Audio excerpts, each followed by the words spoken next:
ময়মনসিংহ শহরের দই মিষ্টি লাড্ডু তো সবাই খেয়েছো। বাকেবির শেষ মোড়ের এই দইয়ের দোকানটায় কে কে দই খেয়েছো সবাই আমাকে কমেন্টসে জানিও তো। তো আমরা চলে গিয়েছিলাম ভার্সিটির শেষ মোড়ে। এইখানে ভার্সিটির শেষ মোড়ের একটা বিখ্যাত দই পাওয়া যায়, যেটা বলা বাহুল্য, এত ইয়াম্মি। সুধীর ঘোষ, অনিল ঘোষ, কৃষ্ণা ক্যাবিন, শহরের বিভিন্ন মিষ্টির দোকানকে এখানে হার মানাবে। তো আমি এখানে লোকেশনটা দেখিয়ে দিচ্ছি। এটা হচ্ছে শেষ মোড়ের একদম এখানে এই দোকানটা মণিহারি দোকানের মতো দেখা যাবে। এখানে বিভিন্ন ধরনের মণিহারি জিনিসের সাথেও লাড্ডু, মিষ্টি, কালোজাম, দেন হচ্ছে চমচম, দই ছিল। আমরা যতবারই ভার্সিটি যাই না কেন এখানে আমাদের আশাই লাগবে, কারণ এখানে দইটা জাস্ট খুবই ভালো। আর এখানে লাড্ডুর টেস্টটাও খুব ভালো। যদি কেউ একদম দই বা কোনো মিষ্টি বা কোনো লাড্ডুর টেস্ট পেতে চাও, সবাই এখানে যেতে পারো। তো আমরা এখানে গেলে এই ডগিটা সবসময় আসে, আগেবারও এসেছিল। তো আমিই খাওয়াইছিলাম, তখন গুট্টুকে নেই নাই, আমার ভুলুকে। তো আমার ভুলু এখানে বসে রুটি খাওয়াচ্ছিল।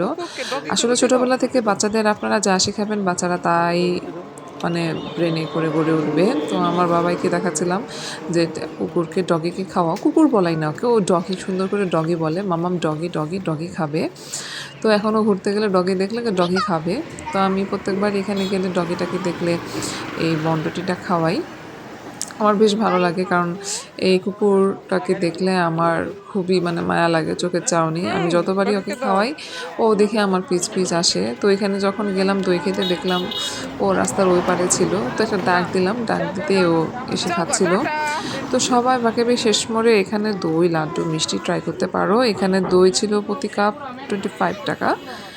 আর গরুর দুধের অরিজিনাল দই, গরুর দুধের এবং টেস্টটাও একদম আসলে খুব ক্রিমি টেক্সচার ছিল।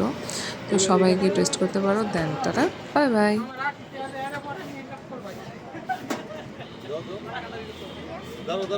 আসেনি